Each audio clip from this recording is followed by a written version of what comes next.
దేవుని పరిశుద్ధ నామమునకు మహిమ కలుగునుగాక. ఆమేన్.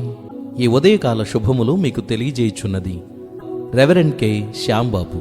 నా ఉపదేశమును అంగీకరించువాడు సురక్షితముగా నివసించును, వాడు కీడు వచ్చునన్న భయము లేక నెమ్మదిగా ఉండును. సామెతల గ్రంథము 1వ అధ్యాయము 33వ వచనము. దేవుడు భూతవర్తమాన భవిష్యత్ కాలాల్లో ఉన్నవాడు కనుక ఎప్పుడు ఏం జరుగునో అది సమస్తమును ముందుగానే బయలుపరుచుచున్నాడు. కనుక దేవుని యొక్క జ్ఞానము శోధింపశక్యము గానిది. అనంత జ్ఞాని అయిన దేవుడు సమస్తమైనటువంటి కీడులను గుర్చి, ఆపదలను గుర్చి మనుషులైనటువంటి వారికి ముందుగానే హెచ్చరికలను తెలియజేయుచున్నాడు. వివేకము కలిగిన వాడు దేవుని ఉపదేశమును అంగీకరించి తగిన సిద్ధపాటును ముందుగానే పొందడానికి అవకాశం పొందగలడు.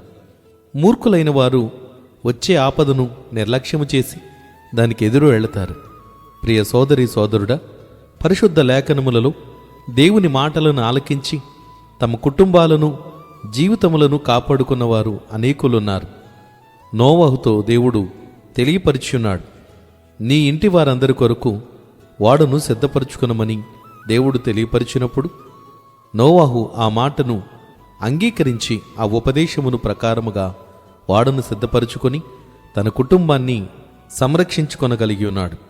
అంత మాత్రమే కాదు, లోతుతో కూడా దేవుడు తెలియచేశాడు, ఈ ఊరి దోష శిక్ష రాబోచున్నది కనుక నీవు నీ కుటుంబమును తీసుకుని ఆ దూరముగా ఉన్న ప్రాంతానికి వెళ్ళమని చెప్పినప్పుడు వారు సోయరుకు తన కుటుంబ సమేతంగా వెళ్ళాడు. మాట వినని వారు మాయమైపోయారు. తన భార్య ఉప్పు స్తంభమై నిలిచినది. దేవుని వాక్యములో ఇలాంటి మరొక సందర్భమై ఐగుప్తు దేశములున్న ఇశ్రాయేలు ప్రజలకు దేవుడు ముందుగానే హెచ్చరిక చేసి ఉన్నాడు. నిర్గమకాండము 12వ అధ్యాయములో దేవుని సంహార దూత ఐగుప్తు దేశమంతటా సంచారం చేయనప్పుడు ఇశ్రాయేలీల కుటుంబములలో ప్రథమ సంతానము హతము కాకుండానట్లు వధించబడిన పస్కా గొర్రెపిల్ల రక్తమును తమ యొక్క గుమ్మముల ద్వారబంధములకు వ్రాయుమని, ఆ ప్రకారంగా ఎవరి గృహమునకైతే ఆ జాగ్రత్తలను పాటిస్తారో వారి కుటుంబము క్షేమముగా ఉంటుందని దేవుడు తెలియపరిచాడు. ఇలాగ వారు పాటించినందువలన వారి కుటుంబములలో సంతానమును కాపాడుకొనగలిగి ఉన్నారు.